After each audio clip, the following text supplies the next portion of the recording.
Atlanta Falcons 29, Indianapolis Colts 10. So we just talked about the Falcons. They moved to 7-8. Colts fall to 8-7. Taylor Heineke gets the start, plays pretty well for Atlanta. Again, gets the ball to those playmakers, but Atlanta's run game was absolutely fantastic. Interesting breakdown there. Bijan Robinson, Tyler Algier, Cordero Patterson all ran well.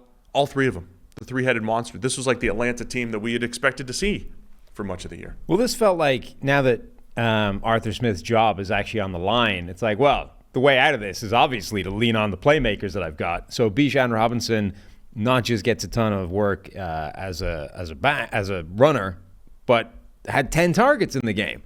So Bijan has 10 targets. Kyle Pitts gets a touchdown. They were loading him up early before eventually the Arthur Smith's better angel shouted him down. He started feeding Jonnu Smith again. But they have good playmakers. I mean, this is why people have been screaming all season long, hey, the guy that you drafted at the top of the draft and Kyle Pitts, this insane, unique unicorn as a tight end, wide receiver, hybrid freak show, just use these guys. They're amazing. And instead, he's been finding ways, to get Scotty Miller the ball or Daryl Hodge or whatever. It's like, there's a reason people have been asking that week on week on week on week. These guys are supremely talented, and you have to be able to find a way to craft an offense that doesn't just, use them, sprinkle them in there, but is built on them. Yeah, I mean, this is what I'm saying. For much of the season, the Falcons played like this. They've just come out of this lull, but they've played well for a chunk of the season, especially defensively. I mean, the Colts, Jonathan Taylor had 13 yards on his first 2 carries. After that, he goes 16 carries for 30 yards. And the Falcons just cracked down and said, nope, we're going to stop the run. And again, it complemented that offense, right? The offense doesn't have to be great. It's just hey, lean on the playmakers. The run game was excellent. But the Falcons defense, man, they were down 7-0, and that was it. They shut down the Colts. They shut down the running attack. Nate Landman had 6 stops, a linebacker for the Falcons. He had a great game. Caden Ellis, Bud Dupree all had good games against the run. But the Falcons did a really nice job up front, and they've done that throughout the season, right? Turned teams one-dimensional, stopped the run pretty well, and this was early season Falcons. So impressive by them. Might be too little too late. They're coming off of, we mentioned on the preview show, the last 2 weeks for about 5 quarters of play, the Falcons pretty much blew their season. A fourth quarter loss to the Bucs, and then losing to the Panthers in the rain due to some turnovers, right? I mean, that was the Falcons season. They're 7-8.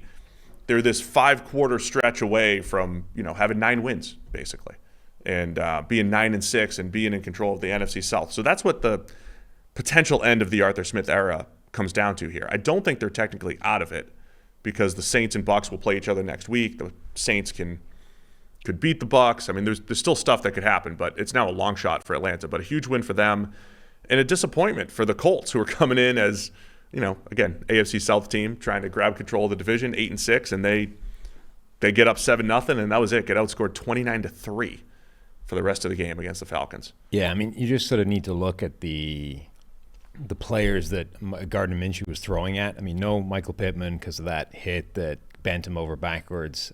He wasn't able to go in this game. So Kylan Granson led the team, or was second in the team in targets and catches. Josh Downs was first. Will Mallory. So 2 mid to low round tight ends over the last couple of years were second and third in terms of targets. Alec Pierce with 7 targets as well. This was the usual Alec Pierce game, not the one where he had 2 random 50-yard bombs in there. Right.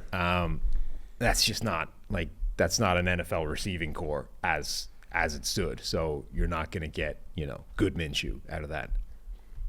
Yeah. So a disappointment for the Colts. Definitely coming off a big win against the Steelers, and you mentioned the injuries and the struggle there. So the Colts are going to finish the season against the Raiders, the red-hot Las Vegas Raiders, on New Year's Eve. And then Week 18, they'll be playing the Texans. So obviously the Colts-Texans game will be high leverage because they're both sitting there tied at 8-7 right now, but big game against the Raiders next week in Indy. Both games are at home, so that's the one encouraging thing. They'll be in the Dome these next couple weeks.